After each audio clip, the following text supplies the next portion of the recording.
gave you a bit of appetizer about Egyptian life, about learning Arabic. Now I want to ask a bit more, maybe more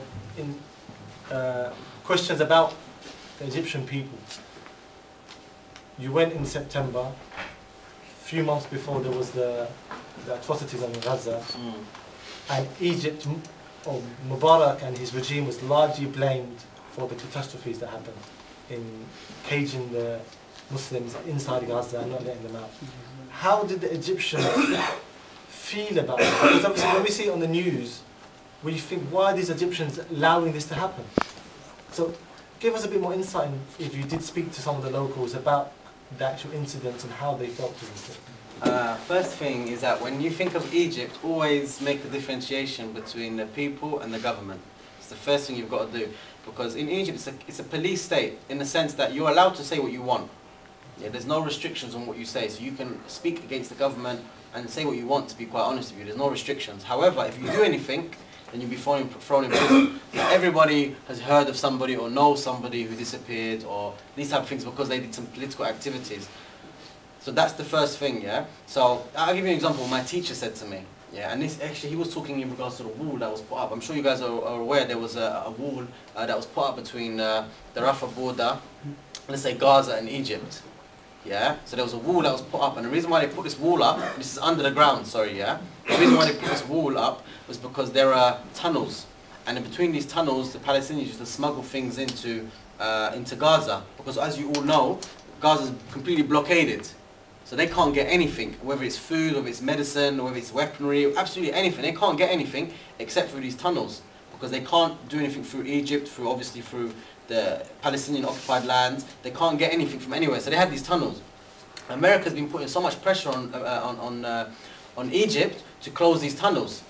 And obviously, as we know, these rulers, they're complete sellouts. And after enough pressure from America, he closed these tunnels, he closed these holes. These tunnels, yeah, where they used to, bring in things like food, medical supplies, weaponry to defend themselves, these type of things.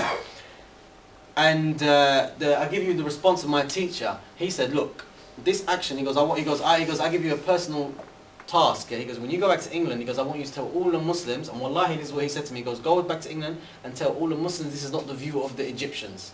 He goes, we do not agree with this, yeah? Wallahi, he goes, this is yours, I want you to do that. Make sure you speak to Muslims. So this is my fulfilling of my amana.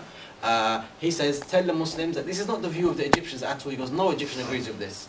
Yeah? He goes, rather, it's just the government. And they feel as though that if they can't really do anything really to change that, isn't it, yeah? But the people, they obviously are completely against their government's decisions, yeah? I mean, I didn't speak to one person, and like I said, it's quite open. You can speak about the government. It's not like some of the other Muslim countries, yeah? And I spoke to many people. I didn't speak to one person who was pro-government. Not one person who said, yeah, well, is in a difficult situation, he had to do it. They all just speak against the government. Every single person I spoke to anyway, yeah? And I think maybe the people who did speak for, maybe they're a part of the ruling party or something like that, yeah? So this is the view. So the people against it. So as for God, I mean, I wasn't there during the Gaza issue, but obviously I did discuss with people afterwards. And again, it's the same thing. They're completely against it, but they can't see what they can do. So there are many examples of people who were arrested at the borders. Yeah, people who attempted, but they were just arrested at the borders. So people did try. There was, for example, just before I came back, there was a demonstration to commemorate 1 year on. Yeah, 1 year since the atrocities in Gaza. And they wanted to demonstrate from Cairo, and they wanted to go to the borders and make their way to Gaza. They were brutalized, yeah, they were beaten. This is just demonstrators. They weren't even going to fire or anything like this. They were just demonstrators. They were absolutely brutalized, yeah, as in absolutely disgusting. Like women, doesn't matter, even there were non-Muslim people there, they were beaten so badly by the police. Yeah, as in just embarrassing, absolutely embarrassing. So there is, people do want to do stuff. Just for example, just before I came back, there was a demonstration in our university.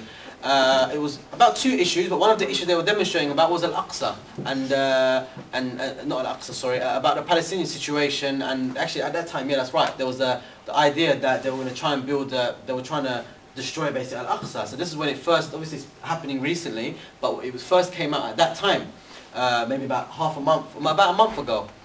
and there were demonstrations against that, and all these people were, all the organisers were thrown into prison. So I saw the video footage because I wasn't actually in uni that day. My friend recorded the demonstration, yeah. So I'm not watching on his phone, and then 2 days later I was reading the newspaper, and it says Alexandria students from Alexandria University were arrested in their houses at Fajr time or this time, etc., etc.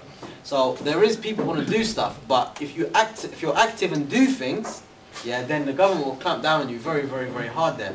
So I would say that the people are, I mean, to be honest, the majority of people, they're very supportive. I'll give you an example. I was watching a program, an Egyptian program, and they were discussing, subhanAllah, this is what the government are trying to do. The government have a proper media campaign, yeah, to confuse the Muslims, the Egyptians. So I'll tell you what they say to them. There was this big case of Hamas, quote unquote, some Hamas people shot an Egyptian soldier. Yeah, and he died. I don't know if it was news in the UK, yeah, but basically this was massive news in Egypt, and the media were pushing this out, yeah, saying, look at these people, we help them, we do this for them, we do this for them, and this is how they pay us back. And there was some lady, she came on a program, and she says, look, I give, on the Eid, yeah, when we sacrifice, he goes, I send my money to Palestine. Even though we have people in Egypt who are in need, yeah, she goes, I think the people in Gaza are more in need, and this is how they pay us back. So this is the kind of sentiment they want to build. So, for example, there was another program. They had the spokesperson, not a spokesperson, Khalid Mish'al, who was the leader of Hamas, and it was a program in Egypt, very like important program in Egypt. It's a political discussion program, and the guy got absolutely destroyed. And the image they tried to portray was that, look, we do so much for you guys. We do so much for you guys, yeah. And you guys are not even thankful. And this is the kind of idea they're trying to pass in Egypt. So they actually want the Muslims in Egypt to say, look, we're doing this of our own selflessness, yeah, we just want to help you guys, and you guys ain't thanking us, yeah. So there's a strong media propaganda campaign, yeah, pushed from the government to really confuse the Muslims in Egypt. And I'll give you another thing. When I was walking in Egypt, on one of the main roads, I saw a big poster of Hosni Mubarak, who's the president of Egypt, and at the bottom it had Mr. Awal, yeah, or Awla. Yeah, and basically that means Egypt first. Same as Musharraf, you know, when he had Pakistani first policy, yeah? Same thing, he goes, Egypt first. And obviously this was put up a few months before, or a year before that, yeah? During the Gaza campaign, yeah? Why? Because he was trying to pass the message that, you know what, we have to look after ourselves first. Yeah, forget the people in Gaza, because our army, and this is what he actually said, his own words were, he goes, gone are the days when we're sending armies on these big Arabic conquests. He goes, our army is here to protect the Egyptians only. Yeah? So this is the kind of propaganda that the people are seeing every single day. Yeah? But even with that, I'd say that the people are still 100% like, you know, side by side with the Palestinians, and they try and help them how they can. And even though, to be honest, if you hold a demonstration or anything in Egypt, chances are you're going to get caught, and chances are you're going to be arrested, yeah? And chances are you're going to be tortured even, yeah?